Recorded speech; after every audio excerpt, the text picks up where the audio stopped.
कभी नहीं लगाया होगा किसी ने इसमें डिजिटल सम, जबकि सबको आता है। सब हम बड़े होशियार में तो डिजिटल सम लगा देते हो झट से, अरे खाक लगा देते हो आप झट से, जब लगाने की जरूरत पड़ती है तब तो आपके हाथ पैर फूल जाते हैं। अब ये सवाल पेपर में आता है, अब सब बच्चों को पता ही है, इसमें बच्चे के हाथ पैर फूल जाते हैं, वो कहते हैं कि यार बड़ा मुश्किल है, इसका एक फॉर्मूला होता है half x plus y plus z, x minus y, y minus x, ऐसा ऐसा करके वो नौटंकी करता है। अभी तक कोई भी एक ऐसा बच्चा नहीं है जिसने कोई शॉर्टकट इस सवाल का बताया, लेकिन हम लगा सकते थे, हमने ध्यान नहीं दिया क्योंकि हमने सीखा नहीं, हमारी वो प्रैक्टिस नहीं। टीचर ने हमें डिजिटल सम पढ़ाया है लेकिन ये नहीं सिखाया कि लगाना कैसे और कहां लगाना है। सवाल ने खुद कहा है कि ये जो चीज है कभी नहीं लगाया होगा किसी ने इसमें डिजिटल सम, जबकि सबको आता है। सब कहते हैं हम बड़े होशियार में तो डिजिटल सम लगा देते हो झट से, अरे खाक लगा देते हो आप झट से, जब लगाने की जरूरत पड़ती है तब तो आपके हाथ पैर फूल जाते हैं, झट से लगा देते हैं साहब। देखिए बहुत आराम से बताऊंगा, थोड़ा सा आराम से, किसी को कोई दिक्कत होगी तो बताना, ठीक है। ये इन्होंने खुद दे रखा है कि ये इसके बराबर है, मैंने कहा अच्छी बात है, बराबर है तो कर लेते हैं बराबर, कोई बात नहीं। देखो अब x क्या है, तो आपने कहा 5 और 3 8 और 2 10, इसका डिजिटल सम है 1। 6 और 3 9 हमने हटा दिया तो इसका डिजिटल सम है 4। 9 हमने हटा दिया, इसका डिजिटल सम है 3। ठीक है भाई 3। तो आपने कहा x की क्यूब कितनी होगी, तो मैंने कहा 1 प्लस y की क्यूब 4 चौक 16 चौका 64, 64 का मतलब 10 1 प्लस z, तो आपने कहा 3 तिया 9 तिया 27, 9 से तो कटेगा z की क्यूब तो 0 आ गया डिजिटल सम।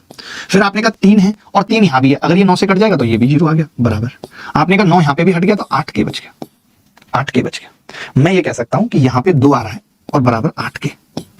कोरिया का बच्चा बता सकता है कि जी किससे गुणा करें कि 2 आ जाए, तो 8 एकम 8 पे तो नहीं आएगा, 8 दूनी 16 पे भी नहीं आएगा, 8 तिया 24 पे भी नहीं आएगा, 8 चौक 32, 8 पंजे 40, 8 पंजे 40, 8 छिंग 48, 8 सत्ते 56, तो आपने कहा 7 पे आ जाएगा। कि अगर डिजिटल सम 7 होगा तो 8 सत्ते 56, 56 मतलब 11, 11 मतलब 2 डिजिटल सम आ जाएगा, यानी के का डिजिटल सम 7 होगा। मैं देखने चला गया, मैंने कहा ये तो 6 है नहीं होगा, मैंने कहा ये 3 है नहीं होगा, मैंने देखा 6 और 2 8 और 1 तो 9 है नहीं होगा, फिर मैंने देखा 3 और 3 6 और 1 7, ये 7 है उत्तर हो।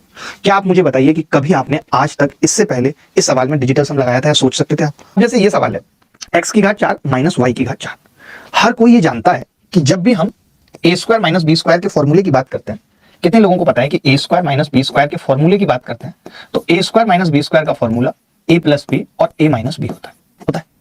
यानी जब भी कभी x की घात 4 माइनस y की घात 4 की बात की जाएगी, जब भी कभी x की घात 4 माइनस y की घात 4 की बात की जाएगी, तो आप बोलेंगे कि जी इसका एक फैक्टर x प्लस वाई और एक फैक्टर x माइनस वाई जरूर होगा। कॉमन सी बात है। आपने कहा कि जी इसका मतलब इसका फैक्टर 11 भी होगा, इसका फैक्टर 11 भी होगा और इसका फैक्टर 5 भी होगा, होंगे दोनों? बोलो। आपने कहा कि 5 होगा तो ये उत्तर बिल्कुल नहीं होगा, ये हो सकता है, ये हो सकता है, कोई सा भी हो सकता है। मैंने कहा 11 से, तो आपने कहा 11 एकम 11, ये संख्या तो 11 से नहीं कट रही ना सर। मैंने ये चेक किया, 5 और 3 8, 8 में से 4 गए 4, ये भी 11 से नहीं कट रही। 5 और 4 और 1 5, ये 11 से कट रही है, ये उत्तर हो गया। ये सवाल भी CHSL प्री 2025 में आया है। जैसे अभी मैंने आपको बताया था कि अगर कोई a की क्यूब b की क्यूब पूछ ले और a प्लस b 24 दे दे, तो मैं ये कह सकता हूं कि भाई ये 24 का मल्टीपल होगा, इसका एक फैक्टर 24 होगा, तो it will be multiple of 24। ये क्या होगा? 24 का मल्टीपल होगा। आपने कहा कि जी 24 का मल्टीपल होगा तो संख्या 4 से भी कटेगी और 6 से भी कटेगी। अब ये तो 4 से नहीं कट रही, ये भी 4 से नहीं कट रही, ये कट रही है दोनों, लेकिन मुझे 3 से भी देखना है। 24 में 3 भी है भाई, 24 के अंदर तो 3 भी है, 4 भी है, 2 भी है, सब कुछ है। आपने कहा कि चलो देख लेते हैं कैसे। मैंने कहा ये 3 से कट रही है, तो आपने कहा जी ये 3 से नहीं कट रही, 4 और 2 6 और 2 8, ये 3 से नहीं कट रही। 3 से कौन सी कट रही है? ये 3 से कट रही है, तो ये उत्तर हो गया। एज था करेक्ट आंसर। क्योंकि क्लास किस बैच में चल रही है? अल्ट्रा कैल्सी बैच है जो 10 मार्च से शुरू हो रहा है, और सबको पता है यूनिट डिजिट क्या होती है, सबको पता है लास्ट 2 डिजिट क्या होती है, सबको पता है डिविजिबिलिटी रूल, सबको पता है रिमाइंडर रूल, लेकिन उनको सवालों में इस्तेमाल करके सवालों को खत्म करना, ये बड़ी बात है जो आप सीखेंगे यहाँ पे। इस बैच के अंदर हमने एक चीज और शामिल की ताकि बैच को जल्दी खत्म कर पाए, टाइम ज्यादा ना लगे, कि हम इस बैच में भी डीपीपी देंगे विद वीडियो सॉल्यूशंस।